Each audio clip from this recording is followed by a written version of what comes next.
Joining us now is former federal prosecutor Sideney Powell, who currently represents General Michael Flynn. Sideney, great to see you. Thank you, David. Well, it's true that I.G. Horowitz says the origin of the Russian investigation wasn't politically motivated, but when he started talking about the FISA warrants, things changed a bit, and he said it appears, and I'm quoting him, something other than pure incompetence was at work for all the, particularly with regard to an FBI lawyer, Kevin Kleinsmith, who hated Donald Trump. He said it in emails, and he doctored a FISA warrant that allowed the Justice Department to spy on Carter Page, spy, investigate, whatever word you want to use.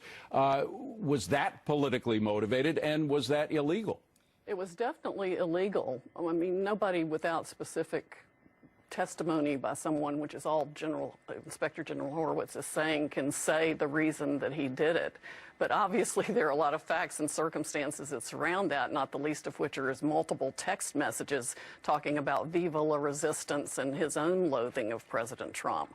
So those would be the things that a jury would consider in deciding his intent doing that. But we know he deliberately falsified an email to change the meaning 180 degrees, going from something did happen to something did not happen with respect to Carter Page. And that's falsification of evidence, obstruction of justice. He's looking at a serious 5-year felony. Wow. So why did the IG pull his punches? Because he's what I think of as a bean counter. If he doesn't see a document or have someone testify that we did this because they said they hated Trump and they wanted to get Trump, he will not draw a conclusion. But isn't the IG supposed to keep tabs to make sure the Justice Department doesn't get out of line? Instead of us saying, unless you put it right in front of my face, I'm not going to do anything. See no evil, hear no ill. He only looks at DOJ policies and procedures, and is whether they were complied with or they need to change the policies. That may be one thing, but why did he explicitly state that there was no conspiracy? Why didn't he just say... He should have not said anything. Yeah.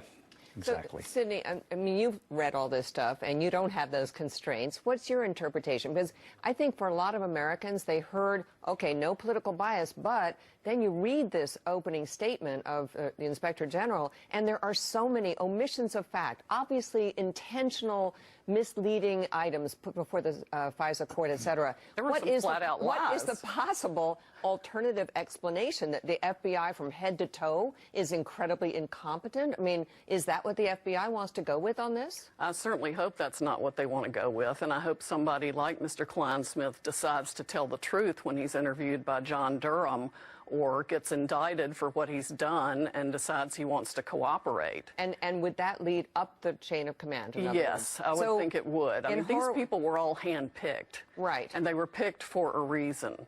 It defies reality to suggest that there wasn't some serious nefarious motive for doing what they did, because we're talking about 17 instances of outrageous, deliberate falsehoods, omissions, misrepresentations, all against President Trump.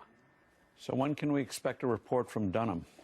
I don't think Durham's going to do a report. I think he's going to start indicting people. Good. Scott? Yeah, so Sidney, with respect to that and the indictments, I mean, what kind of damage has this done, let's say, to the American people's psyche? I mean, you went through a couple weeks of just these laborious impeachment hearings. You've got, obviously, as we've just talked about in the roundtable here, all these kind of tit-for-tats that are going on now. You talked about the Durham report. I mean, what does it look like to the American people coming out of this after what we've been doing for the last few months on this phase?